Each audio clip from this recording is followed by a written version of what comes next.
CPS, and I'm here to make a plea not only for my own son, but for all the children of our state who have been unnecessarily separated from their families.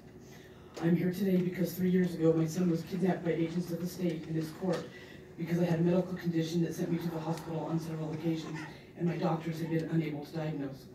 On the morning of February 16th, 2016, I was in such serious pain that I needed an ambulance to rush me to the hospital, but like every mother should, I put my son first and did the absolute best I could in the immediate circumstance.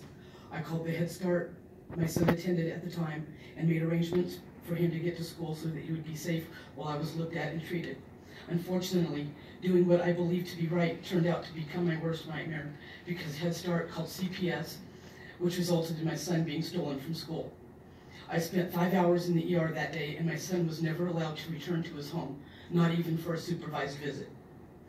At the very first hearing, the judge stated that it was the closest he'd ever come to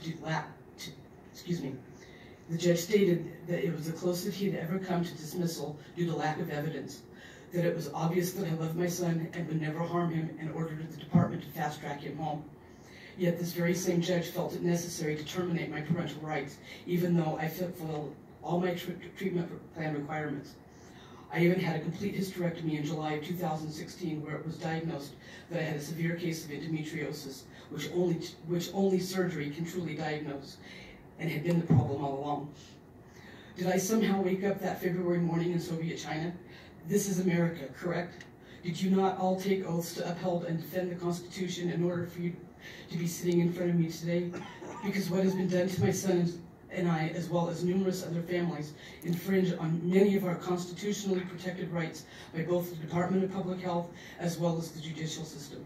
Someone has lied to me and everyone in this country as to what our freedom is all about, because my sons and my rights come from God, and it is your duty to see that our lives, liberties, and happiness is not infringed upon by government, and my rights are unalienable, not transferable, and cannot be given up like inalienable privileges can be. Please show me which rights our soldiers fight and die for. Unless you are willing to go on record and commit treason by telling me that the oath you swore and the document you swore to are worthless words, and the paper they're written upon is absolutely meaningless, and outrightly call every American a slave to government, I suggest that you honor your oath, because I want my son back now.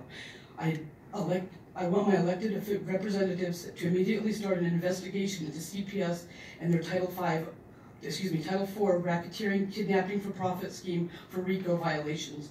Because what has been done to my son and I now makes every single mother in the state of Montana at risk of having their baby stolen from them if they require medical care. And if we cannot turn to those who we elect to safeguard our lives, liberties, and happiness, then the 13th Amendment is ornamental, our Constitution is dead, and our founding fathers died in vain. I will end this by telling you that there is nothing more painful in this world than having your baby stolen from you. Nothing. So who's going to help me get my son back and stop this horrific suffering by not only us, but all the other children who cry for their families?